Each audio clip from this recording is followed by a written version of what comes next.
새겨진 새로운 약속이라는 제목으로 말씀을 나눌 건데, 여러분 혹시 이런 종이 본 적 있어요? 아니요. 이런 종이? 계약서 사용하시오. 이런 종이 본 적 있어요? 유튜브에서는 자, 이건 바로 계약서라는 건데요. 아니요. 계약은요, 쉽게 말해서 약속과 비슷한 거예요. 예를 들어 설명하자면, 집이나 차와 같은 물건을 사고 팔 때, 보니까 매매계약서라고 되어 있죠? 또한 일정 기간 동안 일을 하게 될 때, 오른쪽 보니까 표준 근로계약서라고 되어 있죠? 아르바이트 하게 될 때. 자, 그렇지, 거래할 때도 어른들은요, 이와 같은 계약서를 작성하는데요. 말로 한 약속도 반드시 지켜야 하겠지만, 이렇게 계약서를 작성하고 나면 그 약속은 더더욱 꼭 반드시 지켜야만 해요. 이 계약서를 쓰고 나면. 만약에 둘 중 한 명이 약속을 지키지 않는다, 이 계약을 깨트린다, 그러면 계약은 깨지게 되겠죠. 그리고 그 결과로 발생한 손해에 대해서 계약서에 기록된 대로 상대방에게 돈을 물어줘야 해요. 심지어는 감옥에 가는 경우도 있어요. 그래서 계약서는 단순히 우리가 손가락 약속하는 것보다 더 무섭고 더 중요하고 진지한 그런 약속이에요. 그런데 여러분, 오늘 성경 말씀에도요, 이와 비슷하면서도 또 다른, 좀 많이 다른 계약이, 비슷하면서도 다른 계약이 등장하는데요. 바로 하나님과 이스라엘 백성이 맺은 언약이에요. 정말 그런지 오늘 말씀 속으로 한번 들어가서 알아보도록 할게요. 아주 먼 옛날 하나님께서는요, 애굽에서 탈출한 이스라엘 백성과 시내산에서 계약을 맺으셨더랬어요. 바로 여기 모세를 통해서 말이죠. 그리고는 직접 두 돌판에 하나님의 약속인 십계명을 새겨주셨는데요. 십계명은 하나님과 맺은 10가지 약속이에요. 쉽게 말하면, 즉 하나님을 사랑하고 이웃을 사랑하기 위해 지켜야 하는 10가지 약속이 바로 십계명이었던 것이죠. 하나님은요, 백성들이 10가지 약속을 잘 지키면서 살아가기를 원하셨어요. 그리고 백성들이 10가지 약속을 잘 지킬 때 하나님께서도 백성들을 지켜주시고 인도해 주시겠다고 약속을 해 주셨죠. 하지만 이스라엘 백성은요, 하나님과 맺은 약속을 지키지 않았어요. 왜요? 하나님이 아닌 다른 우상을 섬기고 하나님이 아닌 다른 대상들을 더 많이 사랑했죠.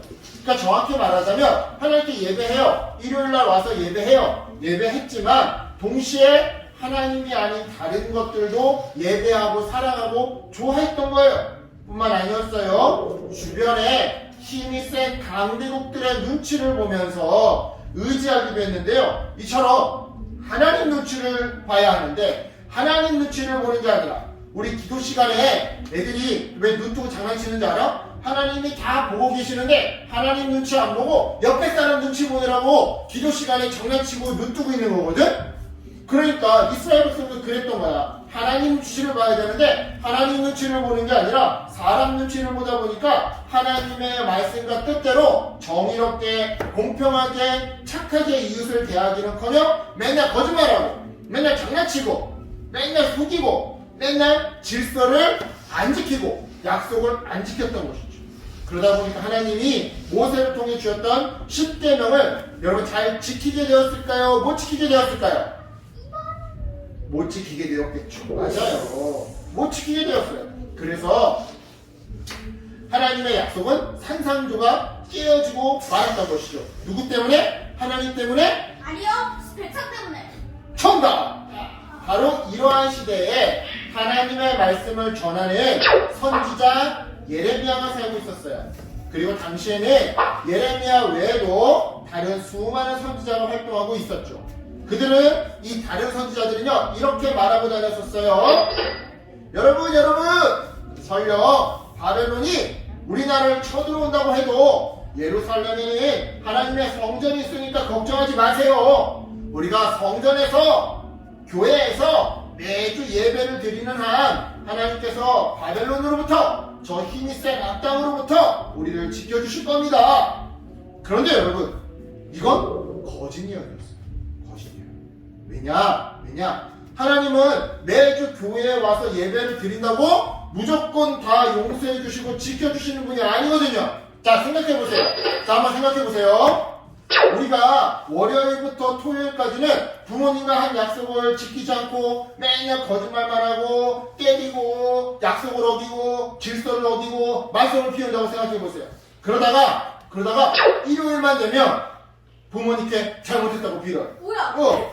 그러고서는 월요일부터 토요일까지 또 거짓말하고 말 안 듣고 질서를 어기고 약속을 깨트리면서 말썽 피우기를 반복한다고 생각해 보자고요. 부모님이 여러분의 반성을 받아주실까요? 안 받아주실까요? 안 받아줘요.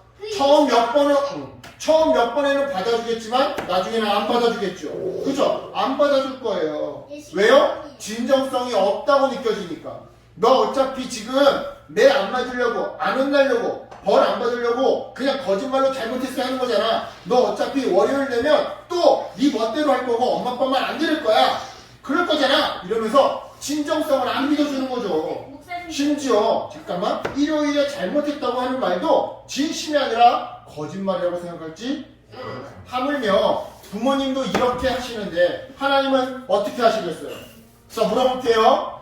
자, 월요일부터 토요일까지는 하나님과 한 약속을 지키지 않다가 일요일이 되면 교회에 와서 하나님 사랑합니다. 하나님 나를 지켜주세요. 하나님 내 기도 들어주세요. 하나님 내 소원 들어주세요. 하면 하나님이 그 기도를 들어주실까요? 안 들어주실까요? 그렇죠. 당연히 안 들어주시겠죠. 내 이놈 하면서. 선지자 예레미야가 살던 당시 이스라엘을 향한 하나님의 마음이 바로 이랬던 거예요. 즉 하나님은 죄를 지은 이스라엘 백성들의 예배와 회개를 더 이상 받지 않으시고, 왜냐면 진정성이 안 느껴지니까. 니네 잘못했다 해놓고서는 또 월요일부터 말 안 듣고 니들 멋대로 살 거니까, 그죠? 그들을 심판하기로 작정하셨던 것이죠. 이건 제 판결이 하는 거 아니에요? 제 판결이.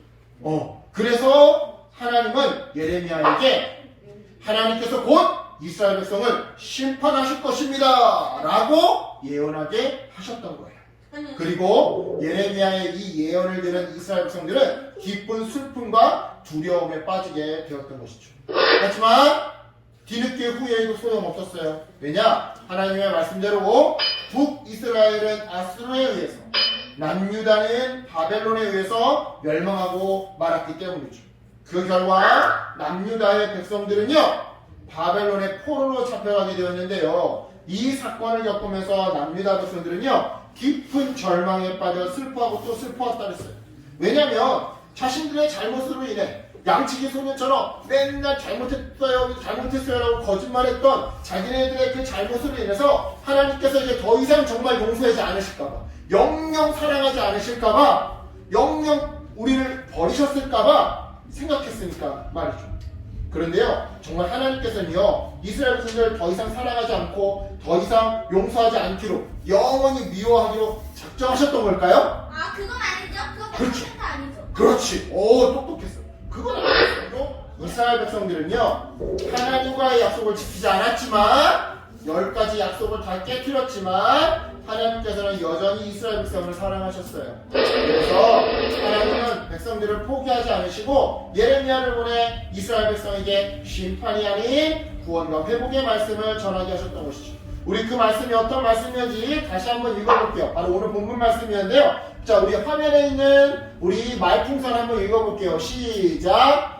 도 내가 나의 법을 그들의 속에 두며 그들의 마음에 기록하며 나는 그들의 하나님이 되고 그들은 내 백성이 될 것이라. 여호와의 말씀이니라. 우리 한 번 더 읽어볼게요. 한 번 더. 우리 자, 한 번 더. 시작. 여러분만 시작. 곧 내가 나의 법을 그들의 속에 두며 그들의 마음에 기록하며 나는 그들의 하나님이 되고 그들은 내 백성이 될 것이라. 여호와의 말씀이니라. 굿. 잘했어요. 네. 한번 중간에 안 잘했어요. 맞아요. 하나님께서는요, 이스라엘 백성이 여전히 사랑하셔서 그들의 하나님이 되시고 그들을 하나님의 백성으로 삼으시겠다고 약속해 주셨던 것이죠. 즉 하나님께서는 백성들에게 새 약속을 주셨던 거예요. 그리고는 이 새 약속이 깨지지 않도록 이스라엘 백성의 마음속에 이 새 약속을 새기겠다고 말씀하셨던 것이죠. 이 말씀처럼 시간이 흘러 결국 이스라엘 백성들은요 예루살렘 즉 고향 땅으로 다시 돌아올 수 있었어요. 그리고 다시 돌아온 예루살렘에서 그들은 서로 사이좋게 지내며 평안한 삶을 누리게 되었죠. 즉 하나님의 새 약속처럼 전쟁으로 인해 깨어지고 상한 이스라엘이 다시 회복되었던 건데요. 정말로 하나님이 새 언약을 주시고 지켜주시는 분이셨던 거예요.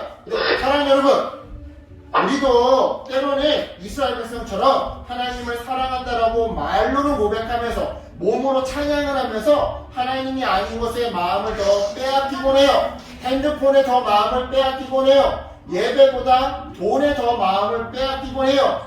또한 하나님께서 주신 소중한 이웃, 친구, 가족들을 사랑하기보다 내 욕심과 내 생각을 앞세워서 미워하고 싫어하고 빼앗고 괴롭힐 때가 있죠. 하지만 하나님께서는요 이러한 우리의 모습을 전혀 기뻐하지 않으세요. 따라서 하나님이 아닌 다른 것들을 사랑하고 이웃을 미워하게 될 때 우리는 주저하지 말고 그 즉시 하나님 앞에서 잘못을 회개하고 돌이켜야 하는 것이죠.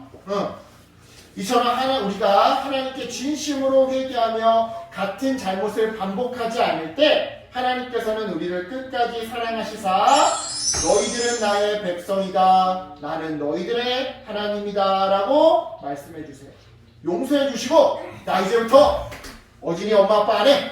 이제부터 어진이 하나님 안 해. 말을 너무 안 들어서. 그런데 어진이가 회개하면 정말 잘못했어요. 두 번 다시 반복하지 않을게요. 진정성 있게 회개하면 하나님은 어떻게 해주신다는 거예요? 다시 우리 어진이는 나의 백성이다. 나 하나님은 어진이의 하나님이다. 라고 용서해 주시고 말씀해 주신다라는 거예요.